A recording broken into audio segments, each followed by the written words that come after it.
Hi, my name is James Winborn, and welcome to the third episode of the sitcom series, where we reenact a famous black sitcom scene.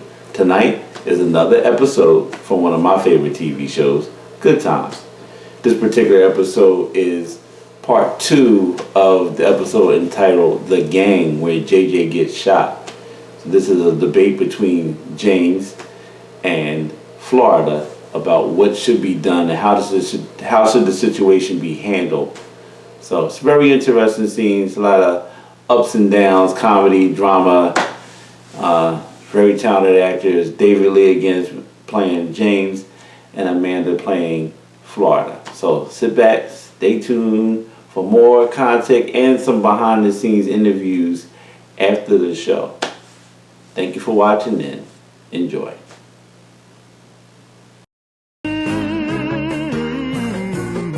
Just looking out of the window, watching the asphalt road, thinking how it all looks hand me down. Good times, yeah. Good times, keeping your head above water. Good Times is recorded on tape before a live audience. Ain't we lucky we got 'em? Good times.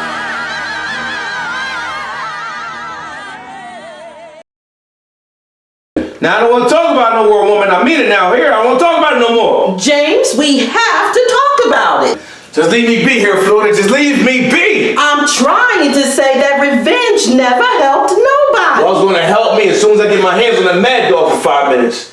James, we were raised to love one another. Here you go with that Bible again. Always with that Bible. Well, you want some Bible? I'll give you some Bible. Now, I'm not going to kill him with the jawbone of an ass, but I'm going to bust that ass's jawbone.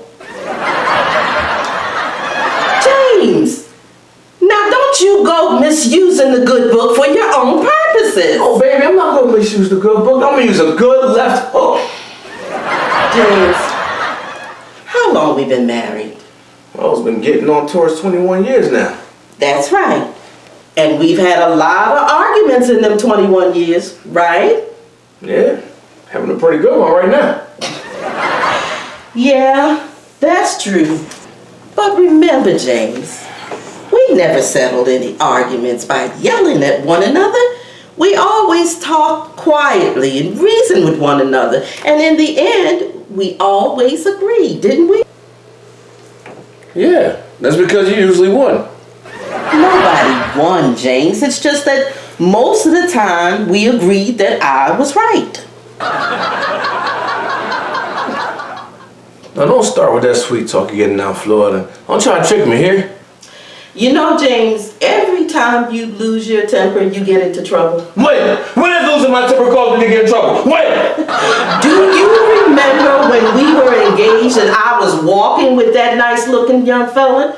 You got so jealous. You didn't even ask him no questions. You just picked him up and threw him into the fish pond. And didn't you feel silly when you found out that it was Reverend Henderson? And I was just asking him to perform our wedding ceremony. I still remember his words. Florida, marry him quick before he kills somebody. You have to admit, it did help move our wedding day up some, didn't it? And well, you know, quiet as kept, you've been known to blow your cool a few times too. Me? Mm-hmm. When did I ever blow my cool? Remember, I was walking down the street with Sarah Hines. Now, all I was doing was asking what would be a nice surprise gift to give my wife on her birthday. Right away, you jumped to conclusions, start scratching the woman's eyes, and tore out all her hair. Yeah, and I regretted it for months. You might have regretted it for months. She walked around down there bald head for a year. Didn't she? James, we have our flare-ups, but at night, we always make them. Yeah, and some of them makeups. It's worth the flare-ups. I have a confession to make. I faked a couple of those flare-ups in order to get to the makeups. I figured as much. But James, that's what make our marriage work. We talk nice to each other. We settle things peacefully. And in the end, we always been together. Well, we ain't gonna be together on this, baby. And we gonna be together on this till I get my 5 minutes with that mad dog. James, you can't change what has already happened. Yeah, but maybe we can make it better for the next kid on the next go around. Let the Lord handle The Lord. James, please, for my sake, for our family's sake, put it out your mind. Forget it happened. Well, you know something, Florida? You can wear it on a rocket across the pedal. All right, baby. Now I said I was gonna break every bone in Mad Dog's body. I take it back. I promise. I won't break every bone in Mad Dog's body. Good, James. Just the trigger finger. No. Just the finger, Florida. I'm gonna break it so it's going north, south, east, and west all at the same time. James, you're yelling again. I thought we promised that we were going to talk about this nice and quiet like. You're right, baby. So you want to talk about it nice and quiet like? Me too. I'm gonna break his damn finger. Vengeance is mine, said the Lord. Baby, all I want to do is the Lord's work. James.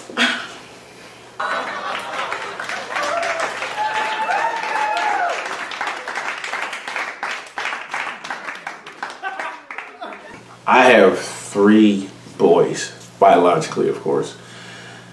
And if any of my boys were shot, I would literally feel the same way James would.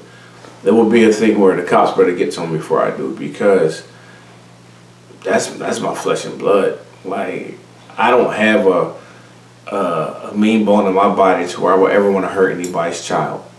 You know, and for somebody to pull out a gun and shoot one of my kids just over an argument or some type of stupid dispute, yeah, I want to break his finger north, south, east, and west as well, so it can be pointing every direction at the same time. Because it takes a chump to use a gun. It takes a real man to talk out a dispute and be able to walk away. And in these trying times that we have now in today's society, where everybody uses a gun, people are so scared to just take a butt whip and stand out there and use the hands and go from there. So I think I've told my kids multiple times, I will go to jail for them. If somebody did something to them dishonestly, hurt them or put them in the hospital, I will go to jail for them. First, giving homage to Esther Roll. This is challenging. Trying to just mimic her. And I mean, she's such an iconic woman for me. But to answer your question, you know, as a mother, this would have mortified me, but I am very happy that in this scene, JJ was just grazed. And unfortunately, that's not happening in today's society. They're killing our children. And over nothing. Over nothing. As a parent, I don't know. And as a mother, I don't want to be one of those parents that's becoming mothers of dead children. You know, a dead son or a dead daughter, and I'm not sure how I would react. It's mortifying to even think about it. And how does, you know, a parent get through something like that? Because all my life I've heard that no parent wants to outlive their children. That's sad. I really don't know a response to that. I don't think that I would become violent in any way, because I'm against violence. I'm against gun violence. I protest that now in my own daily life. It's something I do stand up for, but one never knows until they're in that situation.